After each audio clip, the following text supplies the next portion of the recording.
it was completely unexpected. There are Hamas militants coming in via paragliders, via the sea. They crossed through the land crossing by smashing through the gate of a crossing that is normally operated by Israel. It was a very well planned attack, planned for weeks, if not months. And all of this suggests, according to my sources, that this has been in the making for a long time, and this is not just a one-off incident. Maybe more will follow. And by more, I don't just mean attacks from Gaza, but maybe this will turn into something bigger. Israel says the Palestinian militant group Hamas has launched a war.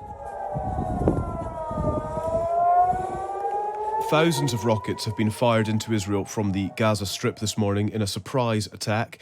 Israel's foreign minister has said forces are fighting against the enemy at every location. Noga Tarnopolsky is a journalist in Jerusalem who gave us this update.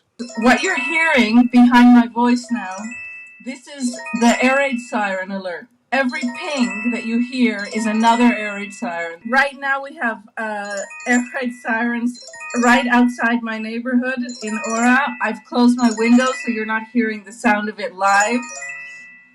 To the center of Jerusalem, southern Jerusalem, Yavne, the city of Ashdod, the city of Ashkelon, Tkuma. I mean, simply all of Israel, except for the north, right now is under active missile attacks.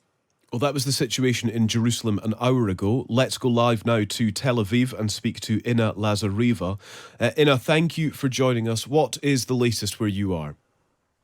Well, the latest is that I woke up at about 6:30 this morning by an alarm, a siren, which I thought was some kind of a mistake. Everything seemed so quiet. And since then, there have been, as we said, over 2,200 rockets launched from Gaza into Israel, all parts of Israel except for the north. The streets are very quiet except for police cars and ambulances racing past. Whenever there is a siren, you hear booms in the sky, very intense ones. I think most people are indoors and are very scared to go outside. But the real action is really in the southern part of Israel, in areas close to the Gaza border and in towns and cities around there. There we're hearing shocking stuff, things that we haven't heard for, I think, perhaps ever in Israeli history. Since its establishment, Israeli civilians in their houses whispering messages asking the army to please come and help them. People who've been taken hostage, people who've been have been killed by attackers. Palestinian attackers roaming the streets, pointing guns at people on bus stops, shooting, going into private homes. And of course, all of this is very symbolic because it's 50 years since the Yom Kippur War and Israel's massive war, which when Israel was back then already taken by surprise. And now almost 50 years to the day, also on a Saturday, just as the war erupted on a Saturday 50 years ago, we're seeing essentially the same thing. The main difference being that now it's the Israeli civilians that appear to be targeted especially. Mm. There have been some astonishing reports, just to go alongside what you've been saying, of Hamas fighters attempting to reach Israel on small boats, and some, including Sky News in the UK, reporting that some may have crossed the border using paragliders. What more can you tell us about what is emerging by way of the tactics that have been used this morning? It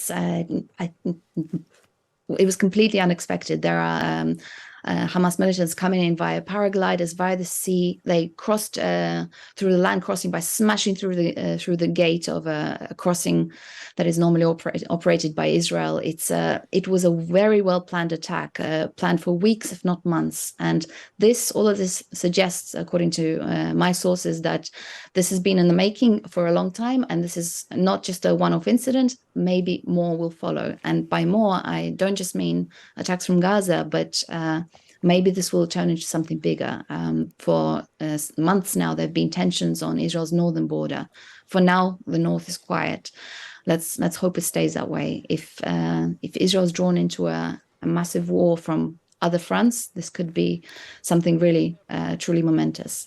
But already the fact that Hamas in Gaza managed to do this is a major failure for Israeli intelligence, for Israeli military, and especially for Prime Minister Benjamin Netanyahu, for whom some analysts say this could be the death knell for his time in office to allow such an attack to happen.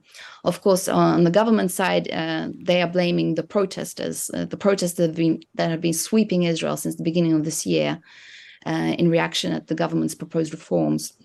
The society is deeply divided. There have been reservists who say they will refuse to show up for active duty in protest at what the government's been trying to push through in terms of legislation. So it's conflict in every side, internally from within Israel and externally from outside. Let's just consider this that has developed in the last few minutes, this line. Israel Defense Forces saying it's carrying out airstrikes on Hamas targets in Gaza in response to the earlier barrages of rockets from Gaza into Israel. So it sounds, as though there may be actually an immediate response here, and one would suppose that this is an escalation, and this perhaps is just the beginning of this chapter. This is exactly right. It's a complete escalation. And I think in this fight to remain in power, as Benjamin Netanyahu will want to do, I think he would be keen to show his electorate that he will not take this lying down, and the response will be, as we are seeing now, immediate, but also extremely strong. This will not just be another smaller war in Gaza, as has happened in recent years. The response will be massive and devastating for Gaza and its people. Really grateful for you joining us, Inna. Thank you very much. Thanks for taking the time. That is Inna Lazareva, an investigative reporter in Tel Aviv.